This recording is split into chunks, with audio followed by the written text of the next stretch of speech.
Thank you so much, Sarah. I know you had a very exciting and interactive program in Stockholm, and we are excited to continue the event here in Miami. The next session is a transatlantic dialogue with both locations hosted in Brussels. And I'd like to give the floor to Carlota Rebelo, who is at NATO HQ with the Secretary General Jens Stoltenberg, NATO's highest level official, which is very exciting. So Carlota, the floor is yours. Thank you, Donna, in Miami, and earlier Sarah in Stockholm. It is indeed an absolute pleasure to be here at the NATO HQ to conduct this transatlantic conversation with the Secretary General Jens Stoltenberg. Thank you very much for having me in your home. It's a pleasure. Before we begin, I would like to recognize the audience here with us at the Agora, comprised of young NATO staffers and interns. I'm sure they're very eager to hear your thoughts on the future of the alliance and the future of the world. So thank you and hello. Thanks so much, Carlota. It's great to be with you here in Brussels. And also hello to Sarah in Stockholm and Donna in Miami. And also told that in Miami, the president of Montenegro, Milatovic, is there together with you. And Montenegro was actually the first country I had the honor and pleasure to welcome in as a new NATO ally when I became Secretary General. They joined back in 2017. So it's great to be together with all of you and to be able to again engage with and talk with young people, and not least then also to the first time to engage with Sweden, who is our newest member. We raised the Swedish flag outside the NATO headquarters not so many months ago, and it's great to have Sweden as a full member of the alliance. Well, it has been great to seeing it out there as well while here in Brussels. Well, let's look ahead to July. That's when NATO will hold its summit in Washington, and it will mark the 75th anniversary of the alliance, but also will address some of the very serious issues and challenges. So I'm curious to hear from you, what are some of the key threats faced by NATO allies, and what are we doing to solve them? So NATO faces, of course, many threats and many security challenges. We live in a world with more great power competition, also with China, but we have, on top of that, of course, a new war in the Middle East, and we have a full-fledged war in Europe with a brutal war aggression launched by President Putin against Ukraine. And all of this matters for our security. No one can tell with certainty what the next war, the next crisis, the next threat will be. But what I can say is that as long as we stand together, North America and Europe, and protect each other, we will be safe, we will be secure. Because together, NATO allies represent 50% of the world's economic might and 50% of the world's military might. So as long as we stand together, we will be able to handle any potential threat and challenge against our security. Well, I want to turn to the question of, an increased defense spending, because at a time when there are so many challenges around the globe, and this can go, from health to education to climate crisis, why should governments be spending taxpayers' money on, more tanks and bombs? So why this conversation about the increase in defense spending? Because without peace, without security, we will not manage to cope with any of the other big challenges we face, be it global warming, climate change, or alleviating poverty, or making social and economic progress. All of that will be impossible if we are not able to preserve peace, to preserve security for the 1 billion people that live in NATO countries. I have been Minister of Finance, I've been Prime Minister for 10 years, I've been in different political positions over many years, and I really understand that it's hard to find money for defense, because all politicians always, and I've been among them, would like to spend money on health, on education, on climate change, on all the other important tasks. But the reality is that unless we succeed when it comes to security, we will not succeed with the other tasks.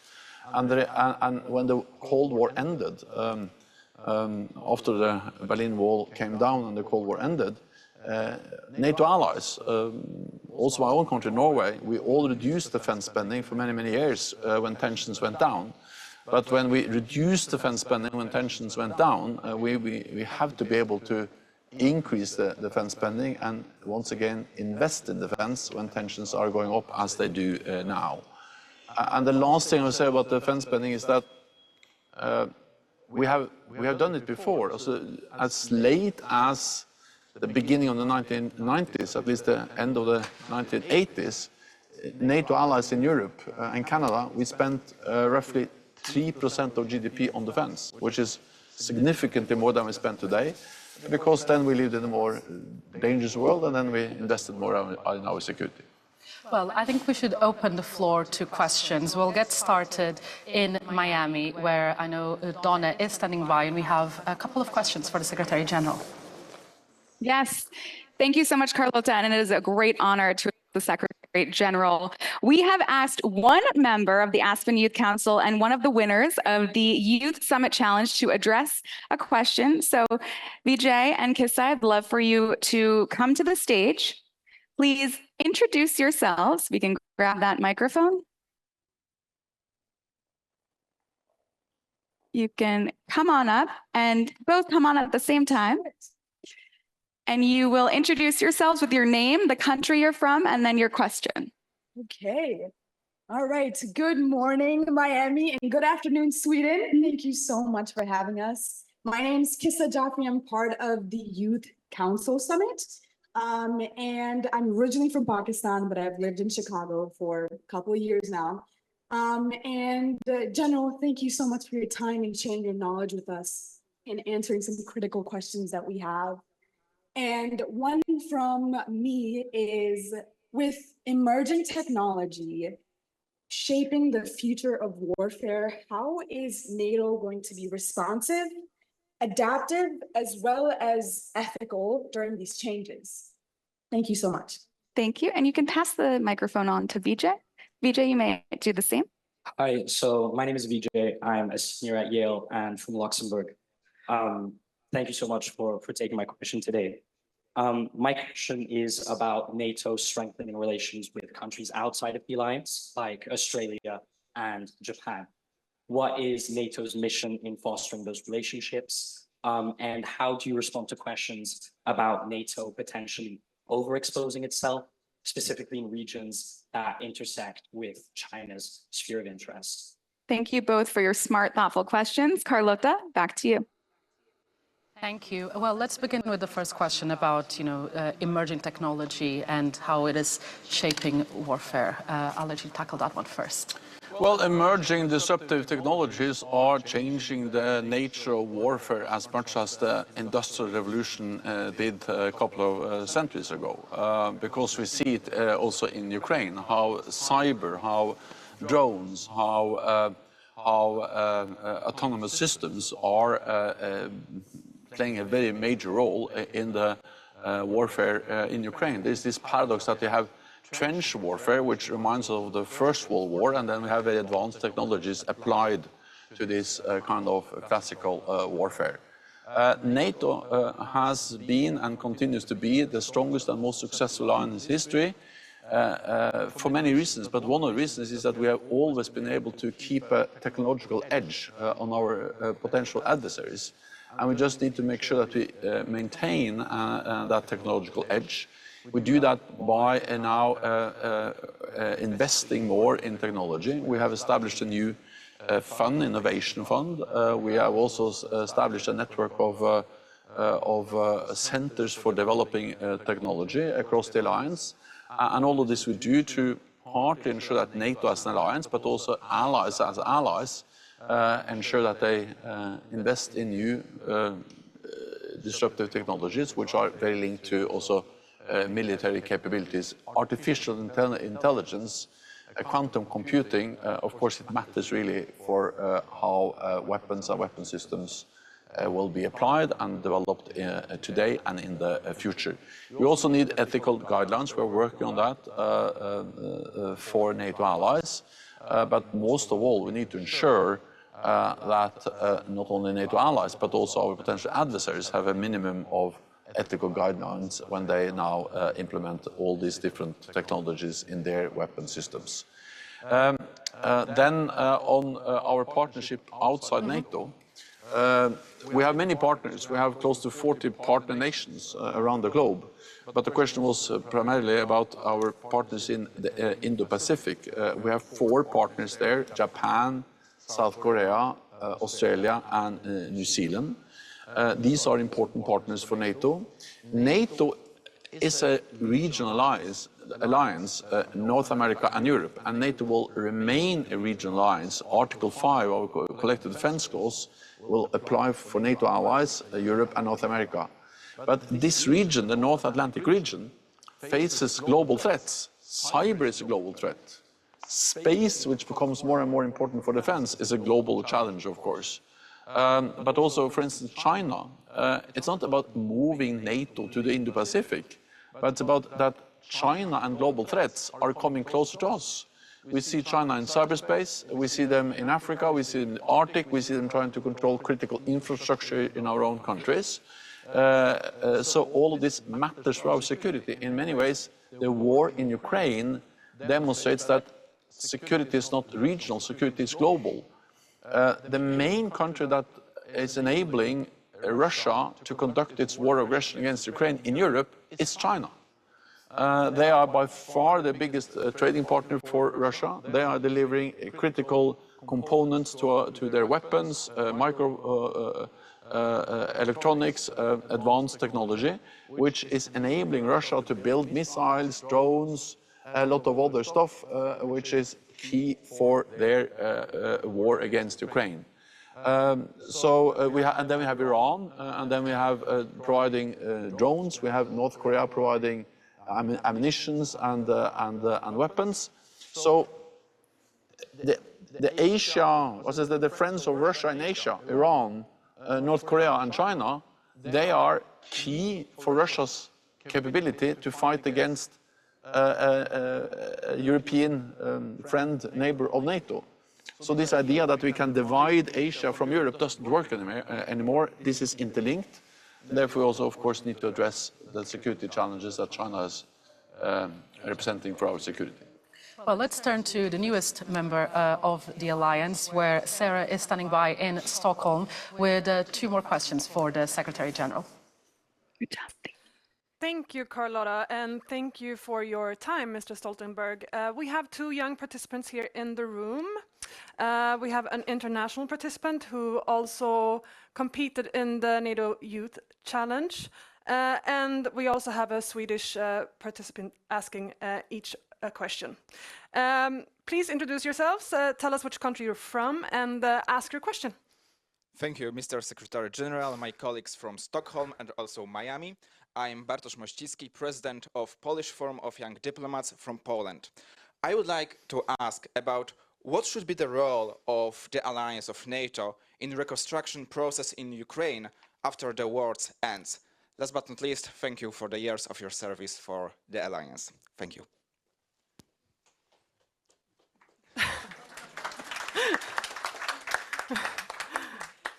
Hello everyone, my name is Amita Valle and I'm a political science student at the Swedish Defense University from Stockholm, Sweden. I want to thank the organizers today for doing all of this. It's very nice that the youth get a place to ask their questions. And I also want to thank the Secretary General for answering our questions. The debate surrounding Sweden and Finland's entry in NATO have been characterized by how the organization will contribute, or how the countries will contribute to the organization. But my question is, how will the NATO membership contribute to these countries? Thank you.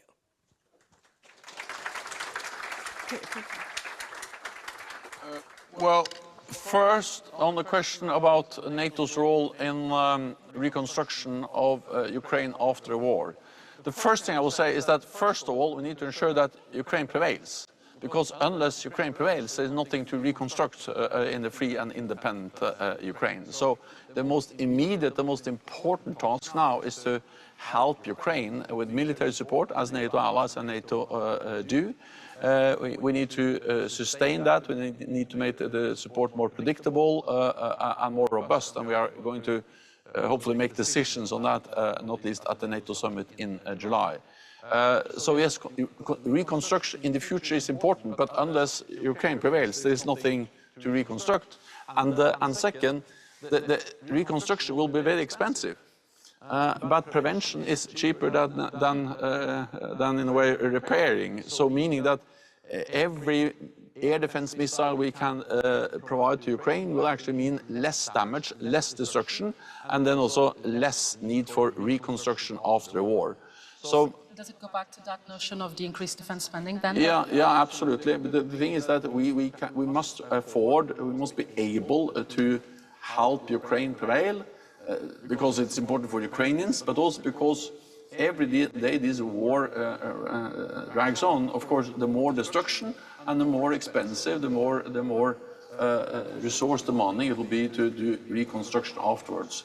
So I'm not saying that we should not think about reconstruction, but the precondition for reconstruction is to prevail, and the sooner Ukraine can prevail, the sooner this war can end with a just and lasting peace where Ukraine prevails as a sovereign independent nation in Europe, the less need there will be for costly reconstruction afterwards. Then on the issue of reconstruction, of course NATO will play a key role in rebuilding defense and security institutions.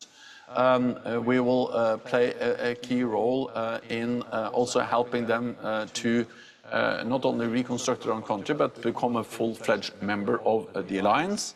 We decided in Vilnius at the summit last summer that Ukraine will become a member of NATO. We also made 3 important decisions to move them closer to NATO membership. We turned the whole process from a 2-step process to a 1-step process. We removed something called the Membership Action Plan. So meaning that Ukraine doesn't have to go through a Membership Action Plan. They can go straight from where they are now and be invited as a full-fledged member. So then we shorten down the process. Second, we established something called the NATO-Ukraine Council, which is an important political body where we actually strengthen our political integration and cooperation with Ukraine, and also make it easier for them to join the alliance at a later stage. And thirdly, we agreed a big program for interoperability, and interoperability is a difficult word for ensuring that Ukraine and NATO allies can work together on communications, on operations, on everything. And this program will help them now, but to help them also in the future to build a force, a future force which is fully interoperable, that can fully be integrated with NATO forces. So these are the things we have to do, both in the short and the long term, ensure Ukraine prevails and help them to rebuild the country afterwards. Well, let's tackle the other question then, which was about, the other side of membership. What can NATO membership do to the newest members of the alliances? Yes. Yeah, well, first of all, NATO provides security guarantees. And that's the best security guarantee that ever has existed. That's Article 5 of the Washington Treaty, saying that an attack on one ally, it will be regarded as an attack on all allies. So if you attack Sweden, or you attack Finland, or Norway, or Belgium, or whatever NATO ally, then it will be regarded as an attack on 32 allies. And again, we are by far the strongest military power in the world, 50% of the world's military might. So as long as we stand together, as long as we ensure that it's no room for misunderstanding in Moscow or in any other capital that may be an adversary to NATO, there will be no military attack against any NATO ally. And that includes also Finland and Sweden, because they realize that an attack on one ally is an attack on all allies. So the first and most important thing that Finland and Sweden gets is Article 5, is NATO's collective defense clause, collective defense security guarantees. Then, of course, they get the opportunity to sit here at the NATO headquarters, to be fully part of this family, to sit at the council meetings just inside the meeting room over there, and be equal around the table and take decisions, and be integrated in our political, our practical, our military cooperation. That's good for Finland and Sweden, but it's also, of course, good for NATO, because Finland and Sweden brings a lot to NATO. So this is good for NATO, good for Finland and Sweden, and good for peace. Well, it would be remiss if we didn't turn to the audience here with us in Brussels. There is time for a few questions. So if anyone has a question for the Secretary General, could you put your hands up? Okay, I can see two here. 1, 2, and if we could follow the same format, could you introduce yourself, say where you're from, and we'll have the questions back to back, please. Hello everyone in Miami and Stockholm, and good afternoon, sir. My name is Cornelia, I'm from Hungary, and my question would be, over the past 10 years of being Secretary General of NATO, what do you think was the biggest challenge, and on the other hand, the biggest accomplishment of the organization? Thank you. And second question, please. Yes, hello. My name is Tatum Brunton from Canada. My question for you is, did you always want to work in this field? And do you have any advice on youth professional career paths? Thank you. Thank you. Quite nice that we got a bit more personal here in Brussels. So first, on the biggest challenge. The biggest challenge is and has been the war in Ukraine. Because all the other challenges I have faced has, of course, been very serious, but they have not had the same magnitude and not the same implications for NATO security and for peace in our region as the full-fledged war in Ukraine. And I say full-fledged war on purpose because when I arrived in October 2014, Russia has already annexed Crimea, and they have already taken part of eastern Ukraine, or used their forces to control the eastern part of Ukraine. So the war in Ukraine didn't start in 2022 in February, it started back in 2014. But of course the full-fledged war invasion in 2022 really changed everything and has been by far the biggest and most serious challenge I have faced as Secretary General. Then the good news is that I've seen how allies have stepped up, how we have mobilized and provided unprecedented support to Ukraine. And also, I'm absolutely certain that President Putin totally underestimated the Ukrainians, their bravery, their determination to fight and protect their country. You have to remember that at the beginning of the war, most experts feared or believed that Ukraine would fall within weeks, Kiev within days. That didn't happen. The Ukrainians have been able to liberate 50% of the territory that Russia occupied in the beginning of the war. They have been able to inflict heavy losses on the Russian occupiers, and they have been able to open the corridor in the Black Sea, enabling them to export grains and other products. So these are big victories for Ukrainians, showing that they have the determination, the bravery to really fight back. But Putin also underestimated NATO. And the unprecedented support we have been able to deliver to Ukraine. So this has been my biggest challenge. Then the other question was about if you always wanted to work in this field, and any advice for young professionals. First of all, my plan was never to become a politician. That was the beginning. So I was a young politician when I was in my a teenager in the beginning of my 20s. Then I was active in the Social Democratic Party of Norway. But then I decided to leave politics and to become an economist, to do statistics and mathematics. So I started to do a PhD at the Central Bureau of Statistics in Norway. And my plan was to never engage in this kind of dirty business of politics, because I wanted some true, pure and, what I say, serious stuff science. But then I was asked to become Deputy Minister for Environment in 1990. And I promised myself and my wife only to do that for a year or two. And then I ended up here because I stayed in politics. And to be honest, politics is very exciting because you actually do something, you can change the world. Of course, not as fast and not as always in the direction you really want, but at least you're part of a process where things are changing and things are happening.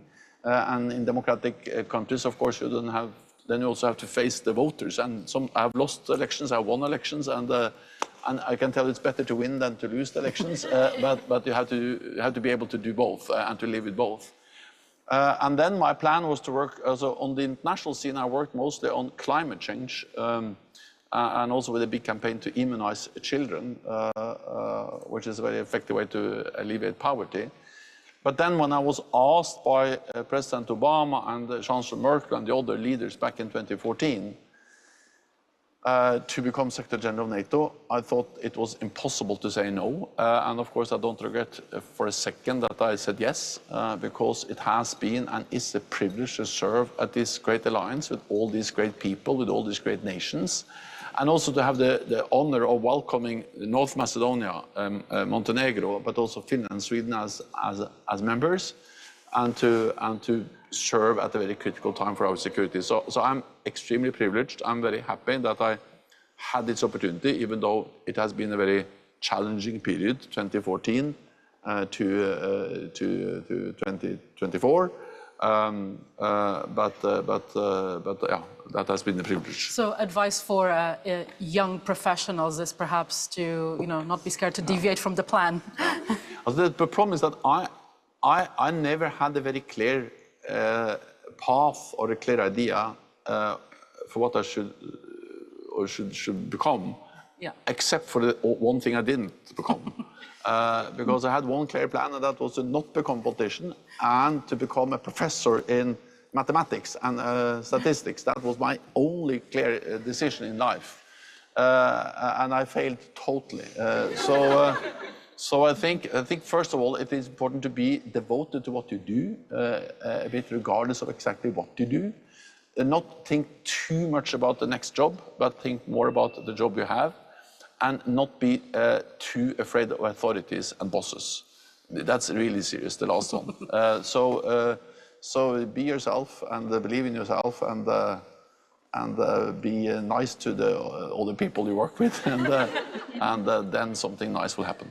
Well, I have one final question. I think this being the Nato Youth Summit, it is important to address, everyone watching us, of course, the audiences here in Brussels, in Stockholm and in Miami, about, what parting words you have to say for these young audiences about the future of our defense and security. Big question to end, yes. We live in a more dangerous world, and we have to take that very seriously. At the same time, NATO is stronger and more united than we have been for decades. So as long as we ensure that we are united despite our differences, we are 32 countries from both sides of the Atlantic with different political parties in power, with disagreements on many issues, but we have always been able to unite around what is NATO's core task, and that is to protect and defend each other. NATO's purpose is not to fight the war, but NATO's purpose is to prevent the war, is to deter war, is to make sure that there is no room for misunderstanding, that we protect and defend each other. And by doing that, NATO has been able to preserve peace for NATO allies, 1 billion people, for 75 years. So yes, there is a more dangerous world, but at the same time, this alliance has proven extremely resilient, extremely capable, and we are by far the most successful alliance in history for at least 2 reasons. One is that we have been united despite our differences. We see the value of standing together. And second, we have been able to change when the world is changing. So as long as we just keep this, what should I say, big and sometimes a bit strange family together, we will be safe. And then we can devote our time and our energy to climate change, to education, to science, to all the other, to arts, to all the other beautiful things. So just make sure that NATO is, as I say, strong and united, then we can devote time for other more beautiful activities. NATO Secretary General Jens Stoltenberg, thank you very much for your time today. I have no doubt that everyone watching us on both sides of the Atlantic found this to be a really inspiring conversation, which will hopefully pave the way for further debate and conversation about the future of the alliance. Thank you very much for your time. Thanks. Well, that concludes the Transatlantic conversation coming to you from the NATO HQ here in Brussels. The NATO Youth Summit will continue now with Donna in Miami. Thank you. Thank you, Secretary General, for your insights and for showing all of us in the room and beyond that you can carve your own path. And thank you to Sarah and Carlota for helping facilitate this wonderful conversation. And thank you to all the thoughtful participants.